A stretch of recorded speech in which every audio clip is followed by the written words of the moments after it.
admettons, nous sommes là, tu veux remercier Dieu. Tu es là, tu dis que, oh Seigneur, merci, tu m'as béni. Oh, dans mon compte, je ne sais pas qu'est-ce qui m'est arrivé. J'ai trouvé 10 000 euros dans mon compte. Oh Père, merci. Parce que ça, c'est toi qui m'as béni.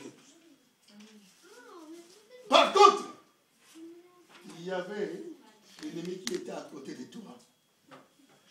Il va entendre que, ah, il a été béni. Mais comme lui, c'est un agent du diable, qu'est-ce qu'il va dire? Lui aussi, il va te parler dans son langage. Quand il va parler en langue, il va dire, oh, le Seigneur m'a dit, il t'a béni, que tu vas donner ce qu'il t'a béni à cet homme de Dieu-là. Parce qu'il a entendu ce que toi, tu remercies ton Dieu. Donc, si tu parlais à Dieu en langue, il n'allait pas comprendre.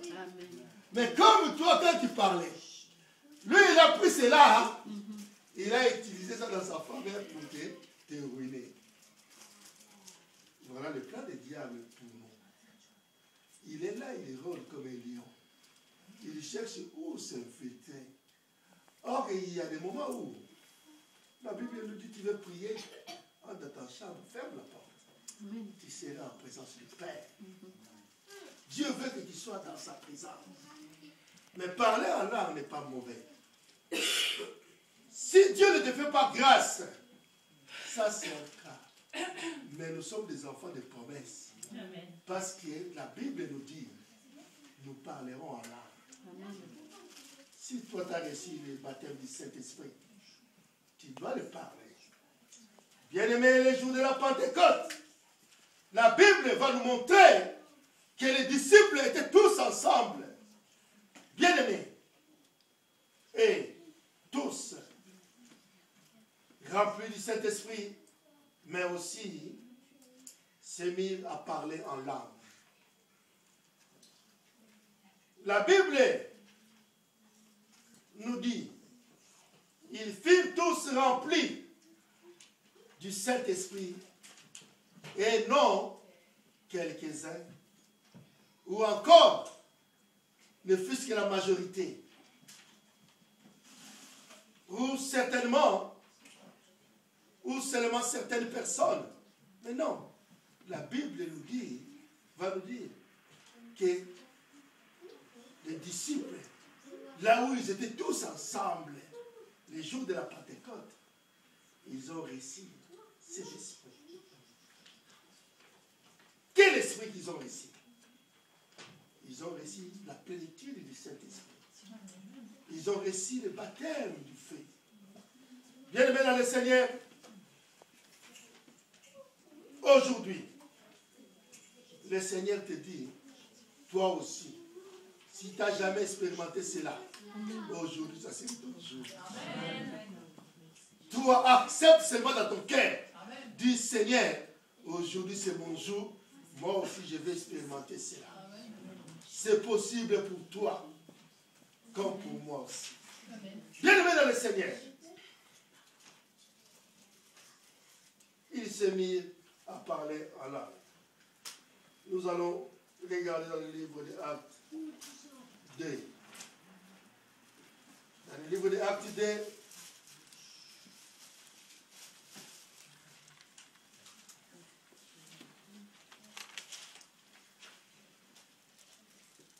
au premier verset, la Bible nous dit ceci. Les jours de la Pentecôte, ils étaient tous ensemble dans le même lieu. Ce qui veut dire, dans une même salle. Amen. Ils étaient réunis, ils priaient ensemble. Tout à coup, il vint du ciel un bruit comme celui d'un vent impétueux. Et il remplit toute la maison où ils étaient assis. Bien-aimés dans le Seigneur, les portes étaient fermées. Mais du coup, ils ont entendu comme le souffle, comme un vent qui est entré dans la salle, là où il se réunissait. Des langues semblables à des langues de feu leur apparurent, séparés les uns les autres, et se posèrent sur chacun d'eux. Bien-aimés, la Bible nous dit, de langues de feu leur apparurent, séparés les unes aux autres, et se posèrent sur chacun d'eux. Ce qui s'est passé ces jours-là, c'était la même façon que c'était passé au jour où le Seigneur est descendu pour mettre la confusion à ceux qui voulaient baptiser la tour de Babel. Donc, la Bible nous dit des langues semblables à des langues de feu leur apparurent, séparés les unes des autres, et se posèrent sur chacun d'eux. Et ils furent tous remplis du Saint-Esprit et se mirent à parler en d'autres langues selon que l'Esprit leur donna à s'exprimer. Bien-aimés dans le Seigneur, si c'était à demander, moi j'allais dire, oh Seigneur, moi j'aimerais commencer à prier maintenant en japonais. Comme ça, si on est dans la salle, qu'est-ce que Papa Moïse prie? Ça serait en japonais. Dieu, il est capable de le faire. Amen. Si toi tu veux prier en chinois, demande. Ou, si aussi, toi qui connais que le français, tu veux parler en italien. Si tu demandes au Seigneur, tu vas parler l'italien. Inconsciemment, sans que tu te rendes compte. Tu vas commencer à prier. Tu commences à prier à ton prix. Tu dis, mais non. Mais ça vient d'où ça?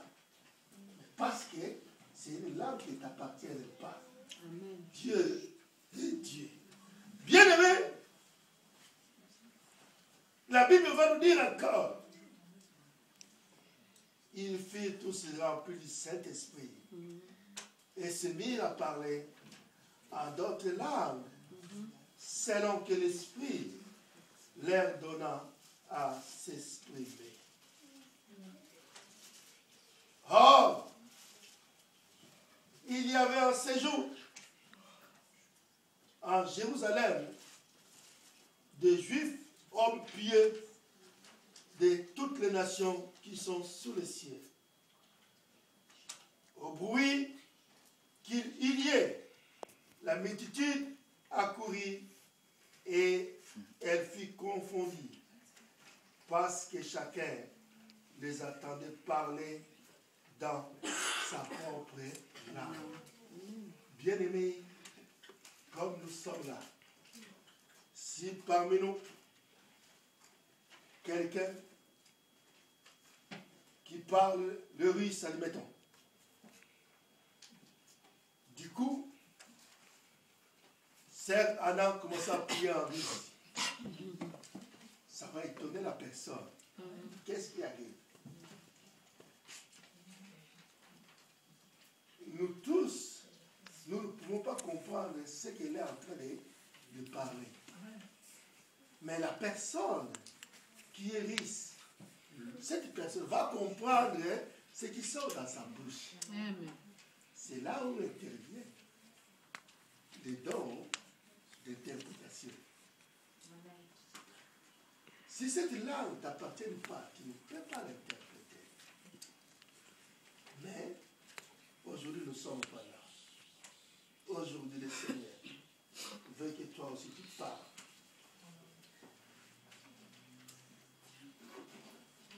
La Bible nous dit, ceux qui auront cru, cette promesse n'a pas été seulement pour les apôtres, ou pour les pasteurs, ou les docteurs, ou pour les évangélistes seulement.